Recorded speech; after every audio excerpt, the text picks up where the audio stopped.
Hey guys, welcome back. Some of the key topics today which we are going to discuss like outsourcing, startup strategy, marketing, funding and many more are the key points or the issues which many startup founder actually face. Myself Kapil and my colleague Chirag and we both are very much fortunate to get a chance to talk about all these things with Mr. Naman Sarawagi. Mr. Naman is very much well known for his current co-founded company Refrens.com. But this is not all. He is the person who has seen some very good startups from last one whole decade, which include FreeCharge, which is very much popular in youth, as well ZipDial, Find Yogi, and currently Reference.com. Practically, he has lived the whole life of startup or a founder, you can say, where he has seen a initial growth, funding, a good exit, and a new startup start.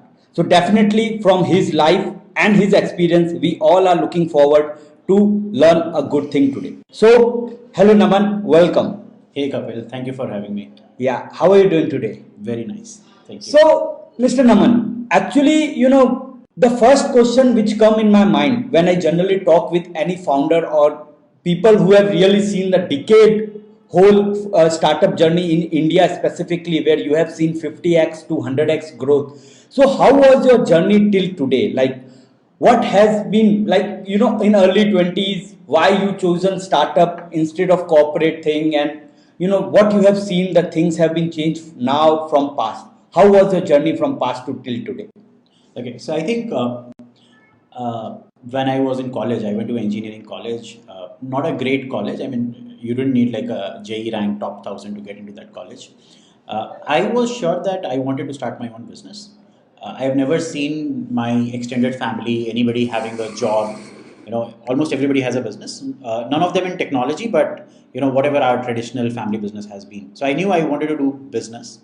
The term startup, I think first time in my second year of college, I was an intern at a small company that was incubated in IIT Delhi.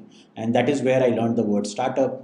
I was working with a 4 people team, but people next to me were in the newspapers, and I could see them regularly in news because they were creating something new. And that is where I learned the word startup. I started following a lot of blogs like TechCrunch, Plugged In, Your Story. This is back in 2007, 8, 9. And I think that is where it got into me. They're saying that I want to do a startup. Okay. And initially I joined, ad agency because I thought I was really inclined towards doing that creative stuff. But I did not last long in that ad agency. I completely misfit there with respect to my skills. And few months down the line, I met Kunal over a blog post, and we started working on FreeCharge. It was his idea. He gave me opportunity to work with him to handle technology and marketing, etc. And that is where it started. Then I went to another startup called ZipDial that was later acquired by Twitter. Then somewhere in between, I started my own. It was called findyogi.com. We used to compare prices of electronics from Flipkart, Amazon, etc. Was supposed to be a weekend project, but somehow I went full time with it and did it for 4 years. We were profitable, exited that. This was 2016. This is where I made some money. The previous startups that I worked for, my own startup, started investing that money in other startups. And this is where I think the learning accelerated. Looking at a startup from a employee perspective, from a founder perspective, and now when you're not actually working in the startup, but you still have skin in the game because you put in some money. And the learning was happening in all directions. How to run a startup better. I'd invested in some founders that are unicorns now, and so learning from them. Also, I was consulting some of them where I had not invested, and this is where I started living the life of a freelancer. And I was a freelancer myself. I was helping other freelancers connect to startups, and I was helping startup founders hire freelancers and agencies. That is where I learned about this whole ecosystem of outsourcing and freelancing, etc. And the idea of Refrens was born there, where we thought, these people need certain tools, these people need certain way of getting more leads, way of marketing themselves. So ideally a networking platform. And we married both the systems, a SaaS tool and a networking platform, and we formed Refrens. That is how it was born. That was really good to know, and really, we really saw like how different setup and things have been done it up in that. Recently I was listening one book on Ajim Premji. Mr. Ajim Premji is very much well known for his values, and his core values about the Wipro or the company. His teammates are also saying about that. But I see like many times we start an idea or we start a business, we actually never take a time to think about our own values. So from your perspective, what is the importance of this word value? What are the values of, why it is important for the business to have their core values, and how they impact, and what are they for the reference right now? So I think the word value, it actually starts with the founder, and that is what transpires in the whole team, right? The way I look at values is what are the non-negotiables. For example, I look at three stakeholders in my companies: my employees, who are the active participant in this system, my investors who've given us resources, and our users who expect something out of the system, right? The system must balance out all the three stakeholders and grow, bring growth for them. Bringing growth for them would also sometimes mean that certain people are growing faster than the startup as a whole, right? Certain employees will grow faster than your team, and those employees would want to leave. Now, if your value systems are good, uh, these employees will actually continue to help your startup even if they are not active part of it. What that means is, I'll give you, I have at least, two people right now who, people who worked with me earlier in this company, but they are no longer part of the company, but they're still helping us with a lot of things. There's somebody who's helping us with technology. There's not an employee, he's not being compensated for that. There's somebody who's helping us with sales. Again, this guy took a break for his further studies, but he's still helping. Now, when you have a value system for employees saying, their growth is what the company should strive for, that will drive everything in the company, right? Versus if I assume that, okay, if this guy is not no longer working for me, is no longer employee of my company, then he does not matter, right? And you see, and these things will be seen by people who are actively working for you today also. Even if somebody is left and that guy is still contributing to the company, this current employees will also feel safe saying, this must be a really great company to work for. Hence, these people are still continuing, and this comes from value system. For investors, I think there are two things. Obviously, they would want a great outcome, a great financial outcome for their investment, and the fiduciary responsibility of the founding team to make sure that happens. Second, also keeping them informed. So I personally invested in about 25 startups, and few of them send me very regular updates of good, bad, anything that is happening. Sending updates is the part of their work, irrespective of what the update is. And I think I learn a lot. B, I'm more empathetic towards those founders who are communicating regularly, and this helps me. I mean, the founder who is communicating. In our case, me, I send out a monthly update no matter what happens. I get a lot of input from the investors, and only then they can help saying, this has been your journey, this has been your trajectory, this is where I can fit in, I can help, right? And third, with respect to users, I think whatever you've promised, just deliver that. Okay, respect their time. When you're a new startup, maybe you have a very scrappy product, but respect their time and money, and see what goal are they here for. And every user will bring one more user. I mean, same thing happens in investment also. So every investor will want to talk about you with their friends. Maybe they will want to become an investor. Same thing happens with employees, right? I mean, if you're doing good for all three, that tribe will grow automatically. So we are building reference for B2B freelancers and agencies. So this could be anyone from a logo designer to an investment banker, people who you generally engage for a short-term project. The positioning of my product will be dependent on where my user is coming from, what features I have to talk about, and also how much of a habit change it is. If the habit change is less, that is key for the success of the startup, and that may actually define the product path. For example, Pinterest, right? Pinterest, the initial users were females who wanted to save designs related to interior designs or recipes, stuff like that, right? So the Pinterest homepage was driven by their users, and those users were all females, married, white. So that user persona drove the product. In this case also, when you are defining your product, uh, a it will help you to define the incentive, the habit change, and also the product path. So if you choose that rightly, you will probably find a smoother ride. With otherwise, what happens is your marketing is trying to market to a different segment, your pricing is for a different segment, and your probably the business plan is for a different segment. 5 years, 6 years down the line, everything can converge. You can say, okay, this was my TAM, but within that TAM, what segment do you pick up first matters a lot. Yes. Like audience is very important, like what you have from the client perspective or the user perspective, and definitely this is a very key part for any startup to work on. Naman, currently there is a trend. We do read an article like, big companies has lay off many employees, or, in Twitter also there is some clash between the employee and that is happening. Looking at like this is do create a negative impact overall on this, but how you see this current overall scenario, the economy, the setup and everything, like is it into some recession side, or any startup should actually this is a good time for anyone to build up or work out, like maybe big companies are not taking new people but you can get and hire new talents or something like that. How you see this overall current scenarios and how the startup founders should look and work out on that? So I think the current scenario of layoffs, etc., uh, is very cyclical. What happened is, you would generally see teams adding 10% of workforce and then reducing 8% of workforce, and that never gets noticed, right?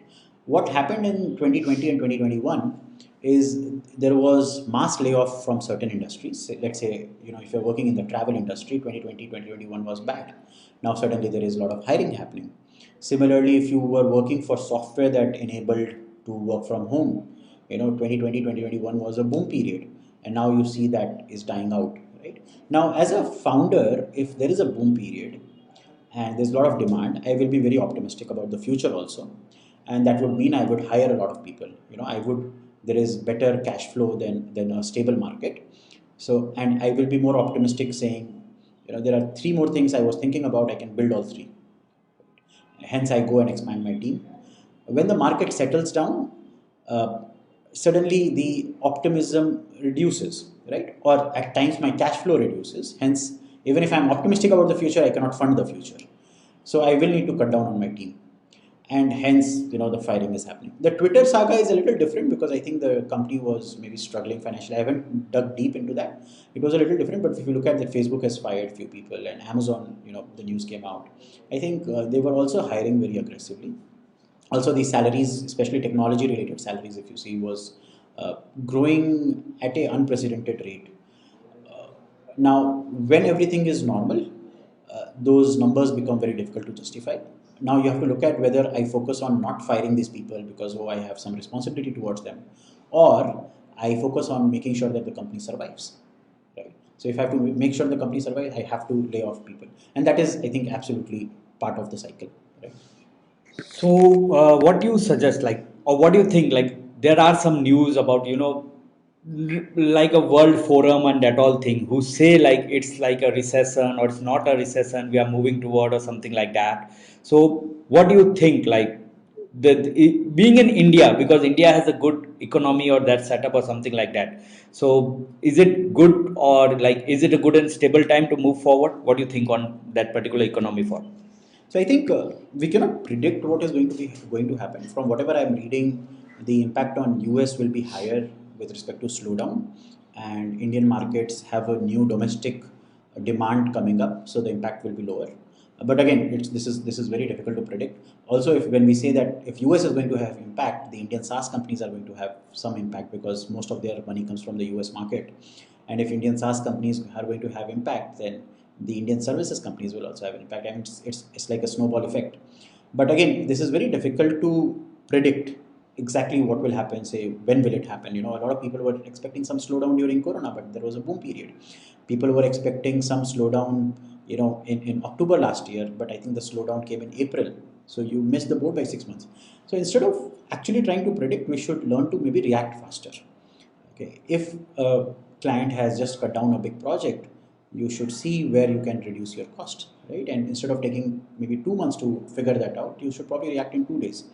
So we can improve our reaction time, not our prediction capability, right? With respect to whether this is a great time to build your startup, hire, I think you should define your principles, saying, this is my budget, this is the kind of people I want. In a boom period, I'll never find those kind of people. In a period like what we are seeing right now, it is easier to hire such people, so I'll hire now, right? And that drives the question, saying, is this the right time to start up? I think yes, this is the right time to build, right? This is not the right time to go raise funds if you are in that phase, right? Because I mean, a market like this will never value you. They'll never give you a premium, right? Because again, the future is not so optimistic as it was, say, a year ago. Right? So you do not want to be raising right now. You want to be building right now. Strengthen your numbers so that when the market opens up, you can go and raise at a reasonable valuation. So it's a good point for everyone. Like if you have an idea, build it up because building will take time and this is a good time for doing it. Now coming back to outsourcing, like first question would be like, did you have used any outsourcing service till now? Like from because you have been part of so many startups and something like that. So have you used any services? What it was, and if not, then why? Okay, so I think there are certain work that has to be outsourced, irrespective of at what phase of the company you are in. For example, when you start at the very basic level, when you are looking to register your company, you cannot be hiring somebody full time to register your company, right? So that is where outsourcing starts from. Now, the person who helped us register the company is still working for us. Again, giving few hours every month. Second, currently we are using a video editor service for creating a lot of demo videos, etc., and marketing content. We outsource a lot of content production work because, again, we do not have the right predictability in terms of when the demand will go high or low from our marketing team. So we don't want to hire for that, right? Also, maybe the same kind of content writer will not work for all kinds of content needs. So that is constantly being outsourced, right? We recently outsourced some bit of influencer marketing where we took an help of an agency to find influencers, right? So I think work that is temporary, for which I cannot take responsibility of the career of that person, right? I cannot take responsibility of the career of a CA or a CS. So I would not hire somebody full time there. I cannot take responsibility of a video editor, right? Because none of the other team members have any skills there, or I cannot promise that, oh, I'll give you great opportunity in my company. So those things should always be outsourced, right? Things that are temporary to the company, things where the company cannot help grow that person. Because if a person comes in full time, and if that person is growing slower than the company, after a certain time, that person will be pulling the whole company down, right?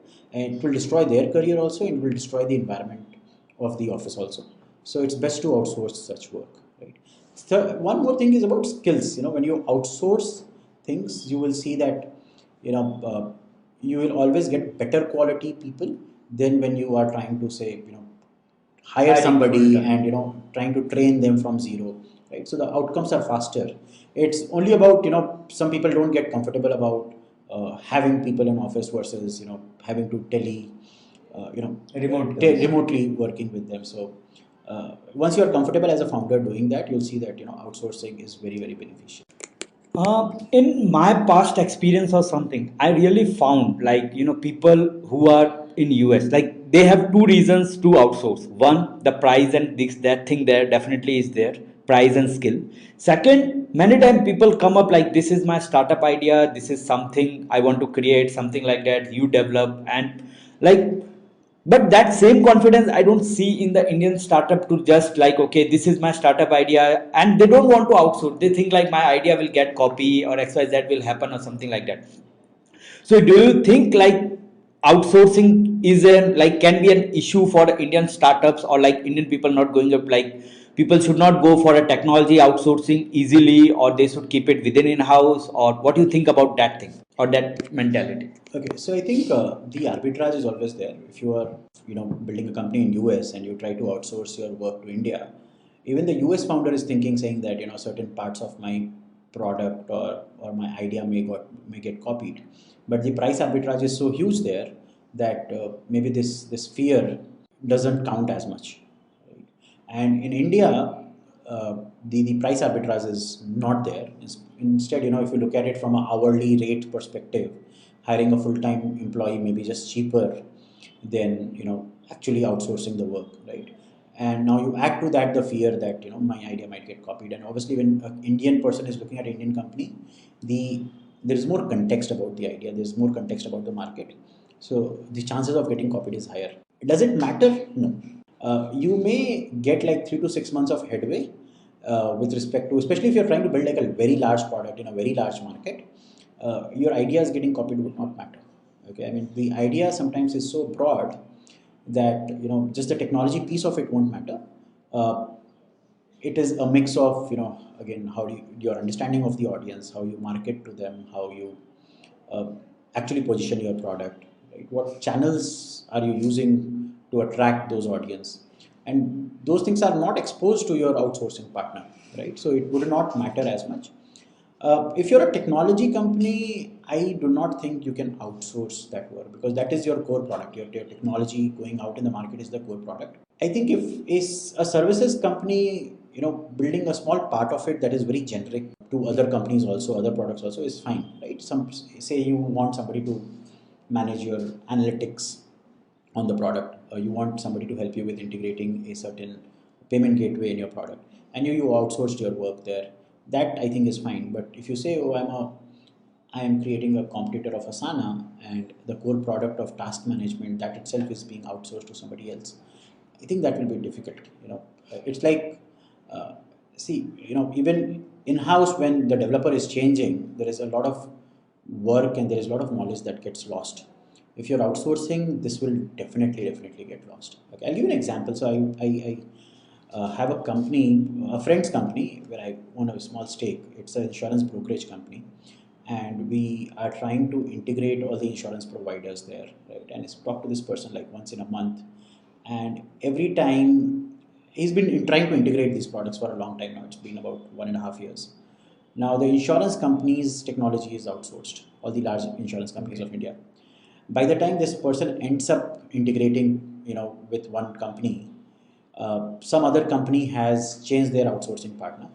When the outsourcing partner is changed, the platform is changed. Now this person has to integrate again, and it's gone into an infinite loop now. Imagine if that has to happen in your company, where just because you've changed the outsourcing agency, the APIs that you've exposed for others, that is no longer working, or they need to change that API constantly. They will not feel good. They will not feel it is making any economic sense to work with you, right?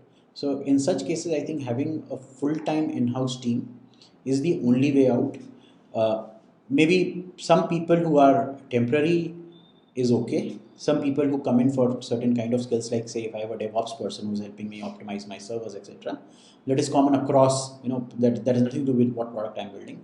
Outsourcing that part is fine. Right? But if you tell me that my designer is outsourced, I would be very skeptic about that. If my front end engineer is outsourced, I would be very skeptic about that. So overall, the key takeaway is we can do outsource, but we do need to, do some of the tasks which are not very much permanent, or something which are not a heart of the whole setup. But Naman, there is one idea or one place where I read, like, especially when we compare the Western and the Indian, I say about not Eastern, but the Indian culture specifically where we are good at creating, but we may not be good at marketing or packaging ourselves to the other end. So, like this random idea came, like develop yourself, but for marketing, hire someone from the Western culture or Western part as a outsource and do it out. Does this look feasible? I know cost is a very big factor, but if someone can afford, like, does this idea look feasible to you if their audience is at that part? So I think saying that I am good at building but not good at marketing and packaging, I think what you built, whether it is good or bad, can only be judged if you have enough customers on that, right? If you do not have enough customers, and this could happen for two reasons, right? You built a wrong product, you built for the wrong audience, or you just don't know how to market it, right? I think for a product company, this goes hand in hand. Your marketing and your product making has to happen from the same head, right? These are not two, you know, decoupled things. These are one thing in a product company, because if you don't know who you are building for, whatever you're building is already wrong, right? If you know who you are building for, and you know because you've spoken to them, right, you understand their problem, then selling to them is also easy, right?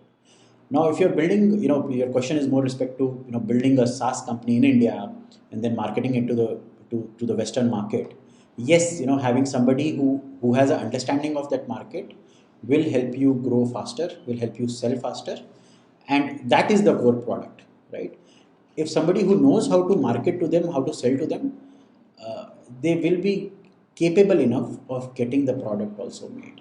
Okay, I think being able to market and sell is the key, at least in the initial phase of the startup. After a time, when you have to scale and scale fast, then these things will come and saying, oh, because I don't know how to develop a product, my speed to market of new features is slow. Because I've outsourced my technology team, my speed to market for new features is slow. That may happen. Okay, but the key is, uh, do you understand the market? Can you sell to that market? Uh, that again is the founder or the initial team's job. Again, very small parts of it can be outsourced. Oh, I want to write content for my landing page for the US audience. Can I get somebody's help? I need to get a demo video recorded in an American accent. Can I get it outsourced? Yes, those things can be outsourced, but the basic approach of how are we going to crack this market, what different channels are we going to use, these things cannot be outsourced. Great. So the key thing which we understand is again like the same person or the same management team or maybe the two founders, they both need to know, like practically a startup founder need to be a businessman. He should know how to sell before he need to create. Good. Now Naman, the another good thing which comes up many time in the startups or when the team management is very big task. Many times you create a team but still managing that team or keep that with you with the same pace is not someone easily can do. There are some good people we know all around. Like I read about few people who are good, like they go to good institute and pick the right people and then assign them the task maybe couple of months later or something like that, or some who are like have the task right now and go and hunt now. Like there are two different strategies people generally keep for hunting and getting the right team, and also how to maintain and manage it. So this is something where we really need your ideas and views on say. So I think when you have a need to hire, you cannot start your marketing then. It is a a regular process for you as a founder and for you as a startup to attract good talent. A lot of it is to be done through actually building a great product. If you have a good product, people will want to work with you. If you don't have a good product, maybe as a founder, you are building your network so that when you have a need to hire, you will have people applying to work with you. Again, if you are going to do it when it is needed, you will have to pay a premium. That is, you'll have to pay to a recruitment agency or something, right? Because you are now trying to replace time with money, so you'll have to pay money. But if you are constantly working towards it, saying, I am posting certain kind of content for which people get inspired and join my company, or generally my employees are talking good about me in the network, hence there are a lot of people who want to join my company, then the work actually becomes easier, right? And also, if you are going to say, now I want to hire and I'm going to hire like within a month, this is what happened in 2020, 2021, where people suddenly said, okay, there is an opportunity, I need to capture it right now, get me a developer, I want to create a team to build this new feature, I'm ready to pay a premium for that feature. Those things don't actually work in the long run, right? But because suddenly you're taking new employees at 30-40% higher salaries than the older ones, the older ones get discouraged, right? And they would want to leave. So there is a complete churn. You've just replaced your your payrolls from 100 rupees to 140, 150 rupees, and none of these people have any kind of experience with your product.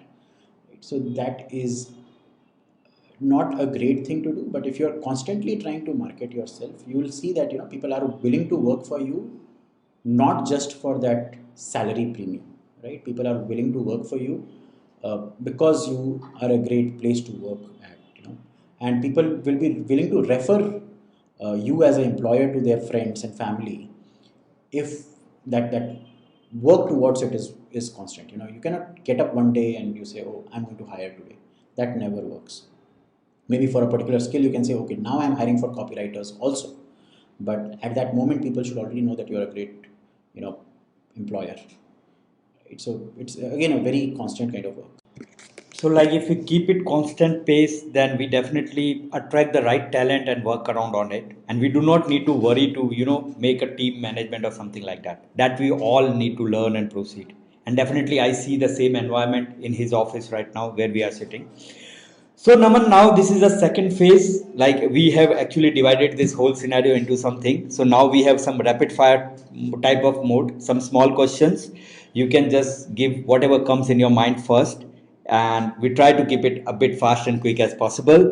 So the first question is whom you really support. Definitely, this is nothing need to this about technology and everything, but whom you support? Ukraine, Russia, or none? I don't think I'm following that political turmoil right now, so none. Okay. Your favorite social media platform and why? Twitter, long-term audience, quick. I am able to participate, and the kind of people I interact with on that platform, I wouldn't have reached to otherwise. So Twitter is trending now. So the best thing you do for relaxing, what you do when you really want to relax and make yourself into a peace. I drive, so I'm not a great driver, but I just drive endlessly to in any direction, and I think just listening to some podcast or listening to some music during driving. So that is how I relax. That's great. Indian startup founder whom you think is your role model or anyone whom you think is your role model and why?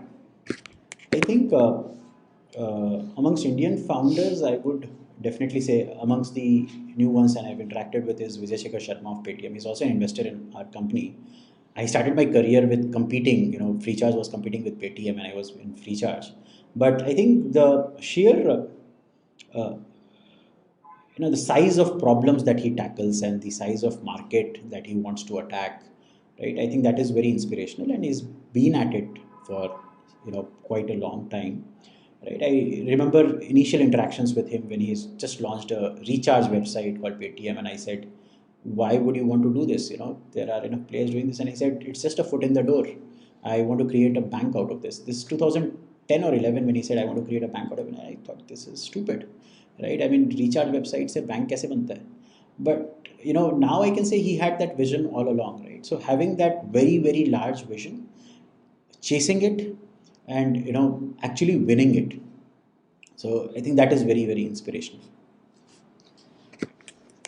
Definitely, there is no point of comparison because both the market are different. But still, any Indian startup or any upcoming Indian startup which you think is going to become as big as US giants in the coming future. So I think there are going to be certain financial services companies uh, that will become very, very large. Their understanding, because financial services is different in every country, so a US startup will not have advantage over an Indian startup. B, the growth rate of Indian market is higher, so the home market advantage, right? If your home market is already large, your learnings will be great, and you can take those learnings to other markets also. So I'll see few financial services startups growing very, very fast, whether it's payment gateway or lending related technologies. I think they will become as big as some of the US based startups. That's good. And actually, reference is also having some of its module in finance and that all thing it all around. So now there is another mode where we are actually asking you the audience demanded questions. These are few questions which we have done a small survey and we got some, a direct question from the people, majorly on marketing and funding side.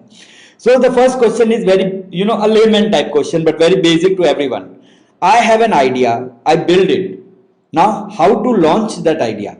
And I feel like when I complete the whole idea and build it, but people do not need it. Why? Like what mistake I had done, like before launching, or like why it is happening with me every time. Like I have an idea, I build it, but I don't find the right thing for it. So I think any idea that you're building, you should have at least one customer, which in most cases will be you. If you think you are not using your product, then there is certainly something wrong. I mean, uh, a you do not understand the target market, or you're not spoken enough to target market. The way we build products or even features of a product is we wait for enough people to demand that feature. If one person is going to demand something and I'm going to spend my engineering resources towards that, it won't work out.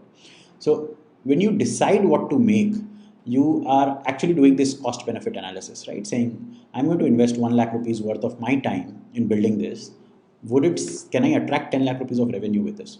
If you say yes, then you should be able to list down the users who are going to buy it, and you can only list them down if you've spoken to them. So I think this is a very easy thing to do. So you sit in a room, you code something, and you think that, okay, I've created a product, now the world should buy it.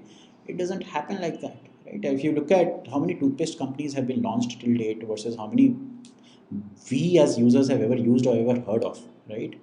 So there are millions of products being made every day. The difference is some of the founders have actually spoken to users. Some of the founders have actually gotten the revenue first and created the product later, right? If you're just going to attempt too many things without the revenue, I think you will burn out very, very fast, right? You will think that you've been wronged by the market, but the point is you're not even part of the market. You're not even part of that system where the buying, selling happens. So the point is first get the audience, then get the idea, and it makes sense. Now the second question is like someone asked like I want to build a community of around my startup or for my startup. How should I do? Like any market strategy, any blueprint or something for any startup? What do you like to share? Like something on it. Okay, so the idea is to start writing about and publishing as in podcast or video or blog about the problems of that market. Okay, so if I am building, say, a hiring solution, I would first think of who should buy this hiring solution that I'm making. Is it a company founder? Is it some HR person? Is it a HR recruitment firm? Or I don't know, is it the candidate who is going to be hired? Who is going to buy it? And I'm going to write about their problems around this ecosystem of hiring. This will attract a lot of audience, right? They will empathize, they will resonate with the problems that I'm saying. And once they think that you understand the problem well, and oh, by the way, I'm also working towards the solution, they will trust you. They'll trust you because they want to buy from you because they think you understand the problem, right? So if you start publishing very, very regularly, you'll see that the content has reached the right person. It is Twitter, LinkedIn, and Google's responsibility to make sure that it reaches, and it will reach. Publish very regularly, publish in a very human language, and make sure you are doing it. Don't outsource this work, right? If I have to look at my own journey, I think all the opportunities that I've got in my career, I think almost 100% of it has come from blogging, right? Where I'm talking about a problem and people who understand that problem want to work with me as a customer or as a employer or as an employee, right? So if I go out in the market and say this is my belief system around this market or around this problem statement around this possible product, people will resonate and want to associate with me. Definitely. Content has its power. Put that on paper, put that anywhere you like, and people will really listen if it is the right thing to do. There is one person who asked, like, earning money and building startup. Like, for example, he's, managing both the thing. Like, he has some idea, but he's currently running a service industry or XYZ. For example, let's take a scenario. He's running a service industry where he has to serve the client and earn his regular income, and he has some product to develop, which need to be done, and then the revenue will generate later on. So how he manage, like does he keep a pace or balance between them, or for take some brave action and shut one and put everything on the other? What do you think, or what you would have done if you had on this space? So I think this is a very difficult thing. I've rarely seen people jump from services to product because the mindset is very different. Services, you get paid first, then you build something, and then you get paid more. In product, you first build and then you get paid, right? So the mindset shift with respect to your risk taking capability is different. Second, in services, you generally do not take responsibility of the outcome, right? So if you've coded something, you've delivered it to someone, uh, it may not work exactly as needed by the market. It works according to what the founder has told you to do, but the product owner has told you to do, but it may not really work according to what the product market needs. When you're doing a product, both these insights are yours. What needs to be built, why it needs to be built, how it needs to be built, everything is yours. So uh, saying that, oh, I'm doing services company, now I want to do a product company, I want to do it together, more than can it be done or not be done, it's like, have you evolved yourself to do it, right? Because there is a complete mindset change. Second, I think use your services company as a cash cow. That would mean that you will need to hire somebody very senior who can run the show of your services company, and you reduce your mind share to probably few hours a week, which is very difficult. If you're constantly thinking, oh, that customer would call, what do I answer? The project is not on time. Uh, it will not work out, right? Because you just need to start thinking about your product. So the best thing is to do is probably promote someone within your team, let them manage it, give them like very high compensation associated with the growth, and then you focus on the product, right? Second thing is, a lot of times the right thing would be that during your services career, during your services company setup, you found some product inside where you already have a ready customer, right? So I remember, I think 10 years ago, we engaged with a DevOps agency, right? They used to manage our servers, and then they came up with some testing solution, right? Very front end automated testing.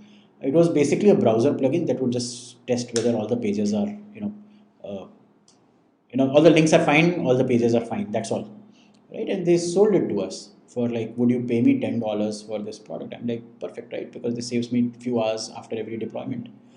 So that is a great way to start, saying, I have a ready audience who I engage with in the services business. Can I sell them a small tool? And then, once you are off the ground, saying, okay, now I found 10 customers, now let's go and find 100 more, right? That is a safer way to go about it. Then, basically saying, oh, I doing services in this direction, but doing product in the other direction. I think that is very difficult to pull off. Not saying whether it's possible or not, just very, very difficult to pull off. Thanks. Like this was really very good insight which we got, and many people have this question or this way to tackle, and definitely now they will get some idea on that. Now moving ahead, there is one last question in this audience segment, that is funding. It's a mystery.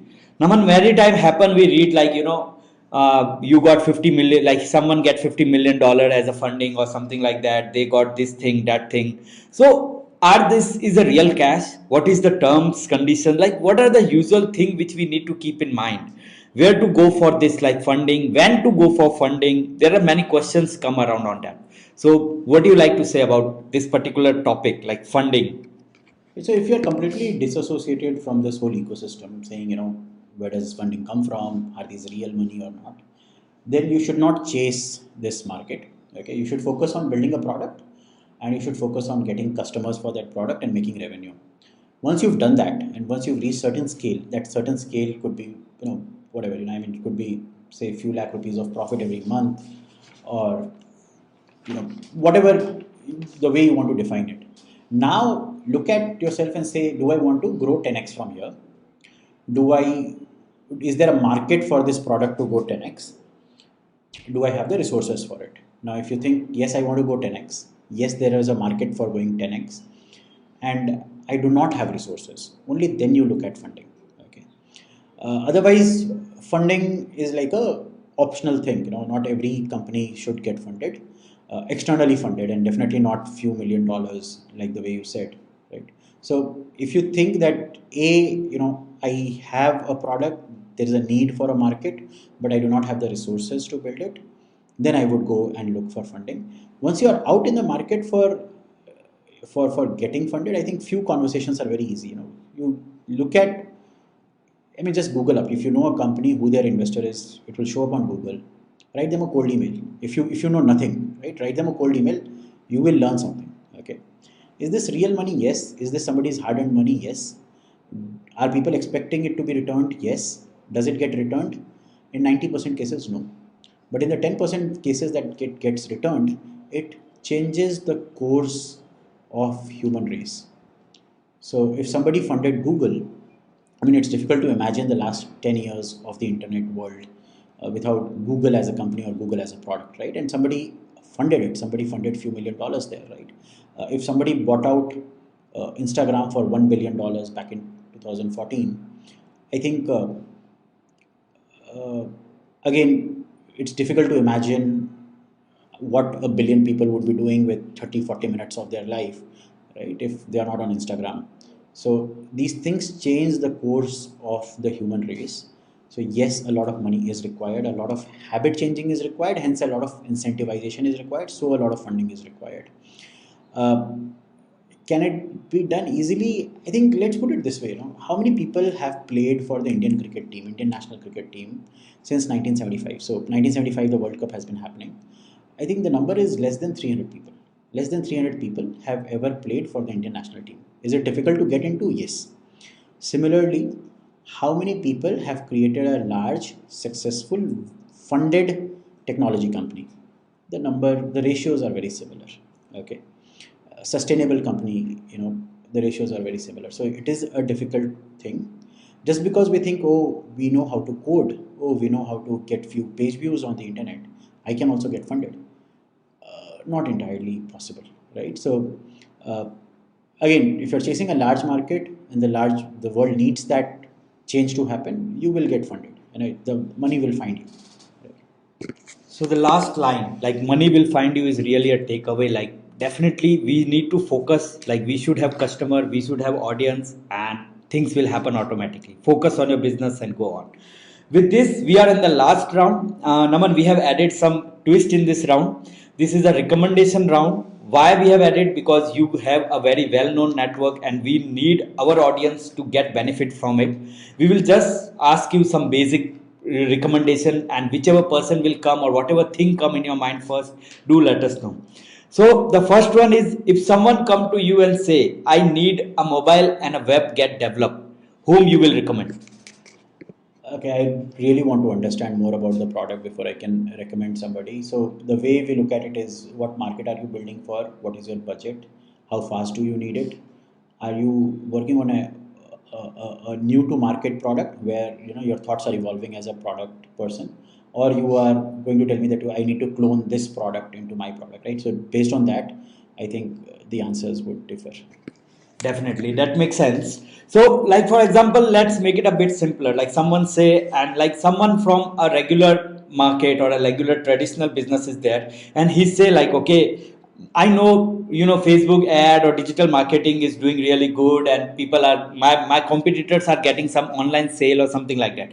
So I want to do a digital marketing and recommend me someone who I should get. Do you have any names for it? I don't think I can take any names here, because there are a lot of people on our own platform who do a great job, right? So I don't think we can really. I can recommend one person. Again, we'll have to get into the nitty gritties, and this is really like a make or break situation. Somebody who's done well for another company may not be able to do good for you, depending on at what phase of the product you are, at what market you are trying to target.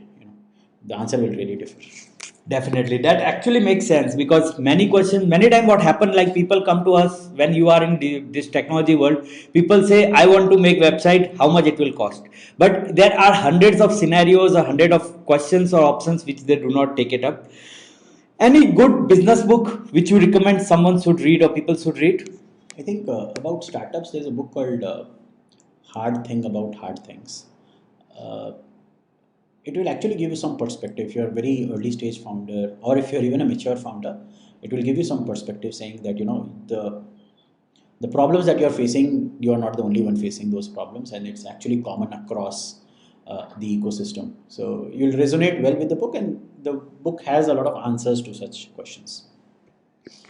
Co-working space is actually making some trend or something like that, and currently we are also in certain scenarios. So the best co-working space in one of your city where you are, anyone, anything which you can recommend? I think I've been working out of this place for last 5 years, and I would highly recommend this. I've met a lot of people from very diverse professions, right? And a lot of them are now friends, beyond the professional setting. So, highly recommend this place if you're in Surat.